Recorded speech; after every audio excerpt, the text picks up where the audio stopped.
Hi guys, ഇന്ന് ഞാൻ വന്നിട്ടുള്ളത് ഒരു ഗാർലിക് പ്രോൺസ് റെസിപ്പി ആയിട്ടാണ്. ഇതൊരു സൈഡ് ഡിഷായിട്ടും സ്റ്റാർട്ടറായിട്ടും ഒക്കെ കഴിക്കാൻ പറ്റുന്നൊരു ഡിഷാണ്. അപ്പോൾ ആദ്യം തന്നെ പ്രോൺസ് മാരിനേഷൻ ചെയ്യാൻ വേണ്ടി നമുക്ക് ഇത്ര ഇൻഗ്രീഡിയൻസ് ആണ് ആവശ്യമായിട്ടുള്ളത്.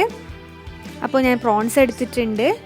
കുറച്ച് കുരുമുളക്, വെളുത്തുള്ളി, പച്ചമുളക്, ഒരു lemon juice, chilli powder, cornflour, chilli സോസും പിന്നെ സോയാ സോസും കൂടിയാണ് ആവശ്യമായിട്ടുള്ളത്. അപ്പോൾ ഞാൻ ആദ്യം തന്നെ വെളുത്തുള്ളിയും പച്ചമുളകും നന്നായി ഒന്ന് ചതച്ച് കൊടുക്കുന്നുണ്ട്.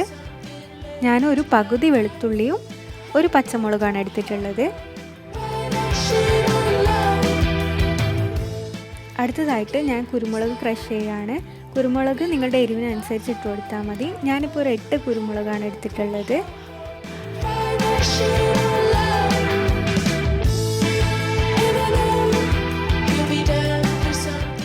അടുത്തതായിട്ട് ഞാൻ ലെമൺ ജ്യൂസാണ് ഇട്ട് കൊടുക്കുന്നത്. ഒരു പകുതി ലെമൺ ജ്യൂസ് ഇട്ട് കൊടുത്താൽ മതി.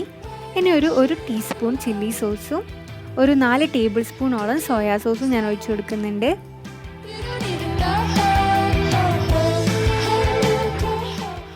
ഇനി ഞാനിതിലോട്ടേക്ക് ഒരു 1/2 ടേബിൾ സ്പൂൺ കോൺഫ്ലവർ കൂടി ഇട്ട് കൊടുക്കുന്നുണ്ട്. പിന്നെ ഒരു 1/2 ടീസ്പൂൺ ചില്ലി പൗഡറും കൂടി ഇട്ട് കൊടുക്കാം. ഇത് നന്നായിട്ട് മിക്സ് ചെയ്തതിന് ശേഷം ഒരു അരമണിക്കൂർ നമുക്ക് മാരിനേഷന് വെക്കാം.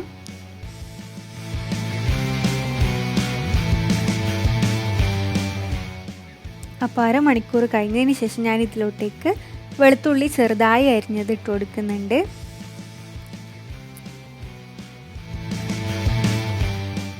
അപ്പോൾ ഫ്രൈ ചെയ്യുന്നതിന് തൊട്ട് മുമ്പായിട്ട് ഒരു 1/2 ടേബിൾ സ്പൂൺ കോൺഫ്ലവറും കൂടി ഇട്ട് കൊടുക്കാം. അപ്പോൾ പാൻ ചൂടാക്കിയതിന് ശേഷം ഞാൻ ഇതിലേക്ക് ബട്ടർ ഇട്ട് കൊടുക്കുന്നുണ്ട്. നല്ലൊരു ടേസ്റ്റ് വരാനായിട്ടാണ് ബട്ടർ ഇട്ട് കൊടുക്കുന്നത്. ഇതിൻ്റെ കൂടെ ഓയിലും കൂടി ഞാൻ മിക്സ് ചെയ്യുന്നുണ്ട്.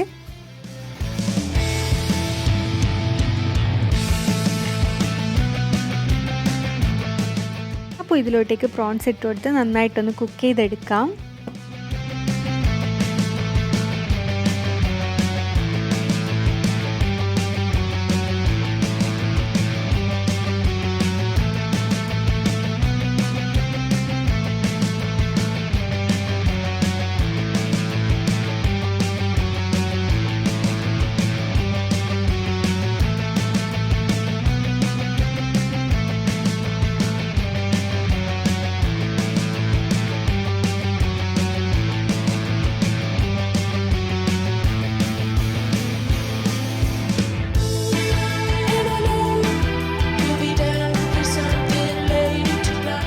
അടുത്തതായിട്ട് ഇതിൻ്റെ സോസ് തയ്യാറാക്കാൻ വേണ്ടി 1 ടേബിൾ സ്പൂൺ വിനെഗറിൽ 2 ടേബിൾ സ്പൂൺ സോയാ സോസ് ഒഴിച്ച് കൊടുക്കുന്നുണ്ട്.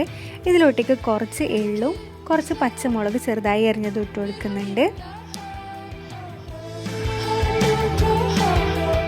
ഇവിടെ പ്രോൺസ് ഒന്ന് കുക്കായി വരുമ്പോൾ നമുക്ക് ഈ സോസ് ഇതിൻ്റെ മുകളിലായിട്ടൊന്ന് ഒഴിച്ചു കൊടുത്ത് നന്നായിട്ടൊന്ന് ഹൈ ഫ്ലെയിമിൽ സോട്ട് ചെയ്തെടുക്കാം.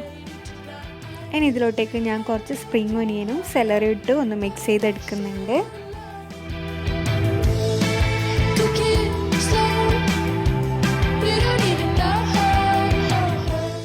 അപ്പോൾ നമ്മുടെ ഗാർലിക് പ്രോൺസ് എളുപ്പത്തിൽ റെഡി ആയിട്ടുണ്ട്.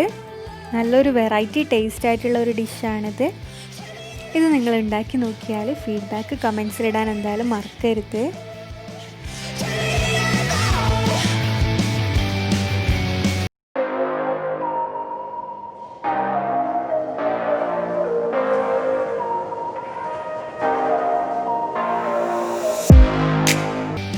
അപ്പോൾ വീഡിയോ ഇഷ്ടപ്പെട്ടാൽ don't forget to like, share and subscribe. Thank you for watching.